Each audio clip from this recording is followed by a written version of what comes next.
Hi guys, this is just a short video response to Londinium Armoury, fellow knife YouTuber. Check out his channel. So he just made a video unboxing and showing his first Rough Rider knife that he's ever bought. So this one here is called the Doctor's Knife. It's called that because it's got a smaller blade on it there.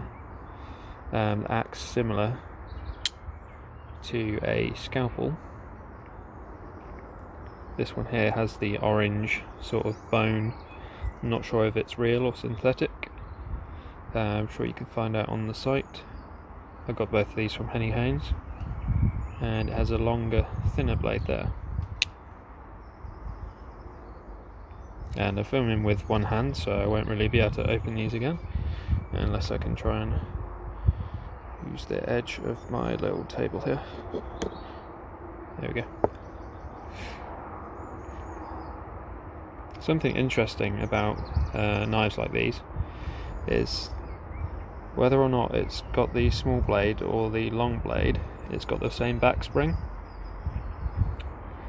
And when you're closing the large knife, you're closing it from the top here, it's going to feel like you can close it a lot easier than the small knife, but that's just because you've got more leverage, because you're further away from the pivot point. That's a fun fact about that. Even if you shut the long blade or the small blade, they're both going to have the same resistance, but it just feels like it's less because you've got a longer blade. The second knife, also apologies for any sniffing or anything like that, I've got some hay fever. The second knife I bought from Rough Rider was from Henny Haynes, was this Rough Rider. It's called a baby toothpick. Let's have a look at the box here. Yep, Rough Rider baby toothpick jig. So that's the jig bone sort of style, which has a really nice look actually. All Rough Riders look pretty decent for you know, such an affordable knife. And they are sharp once you get them. Not sure how much the edge holds up, but it is I think it's 440 on that one. Yeah, 440. Most of the blades say razor sharp or sharpness tested on them, things like that. This one's really quite nice.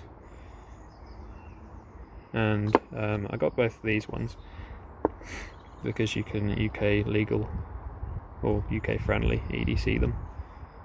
Both have a blade length under 3 inch and non-locking. The good thing about this one is you can get that small blade out if you're around anyone that you think might be threatened by it or anything like that. And the toothpick, having such a fine tip on there, can actually be used as a toothpick pretty effectively. Just keep the blade pointing away from your gums. That always helps. Okay, so those Rough Riders, definitely worth the money. Go pick one up and see if you like it. Honourable mentions. This one here is a Marbles swing guard knife. Very similar quality to Rough Rider. I don't know if anyone's going to hate me for saying that, but that's what I've seen. And with this one, as you can see there, it has the guard pinned to the bottom of the handle.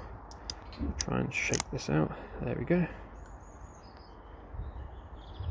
It does move a little bit once it's out, but they all do. It's how they're designed. So that's a back lock with the jigged bone.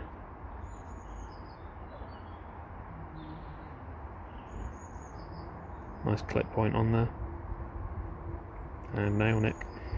The only thing I don't like about this blade is just the aesthetics. They've used like one of those electro acid etchers, and you can see the box or the sponge that was used to mark marbles onto the blade there.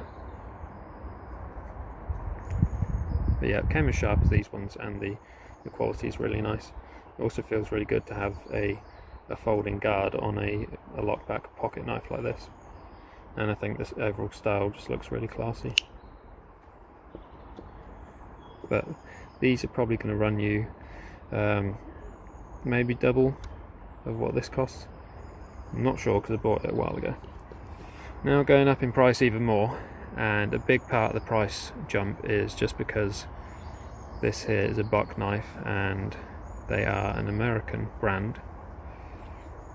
These are made in China. I believe this is as well. I'm sure it says on the blade somewhere.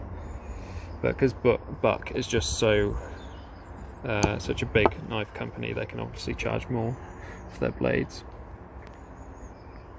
Let's see what it says on one of them. I'm sure it says somewhere. Not on the big blade. But this is a Buck canoe, so it's got a blade either side of the handle. Pretty comfortable. The only problem is with this Buck knife, these ones have a decent back springs. This one here, you know, without barely touching it, keep my finger straight, you know, pretty weak back spring on this one. It does have the smaller knife on it as well. Just 1 second. There we go. Also the brass, or whatever they use on this for the bolsters, I kept it in a leather horizontal belt sheath, the ones with 2 loops, so you can wear it right or left handed. There you go, made in China. And yeah, don't keep your knives inside the leather sheaths when not using them, it will tarnish it a lot faster. So the wood on this looks really nice.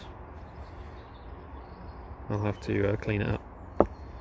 But the thing is, no matter what you're buying, if it's a lock back or a nice slip joint with some bolsters on either side and maybe some bone or something like that in between, they're all going to look really good and serve you well as long as you don't abuse them.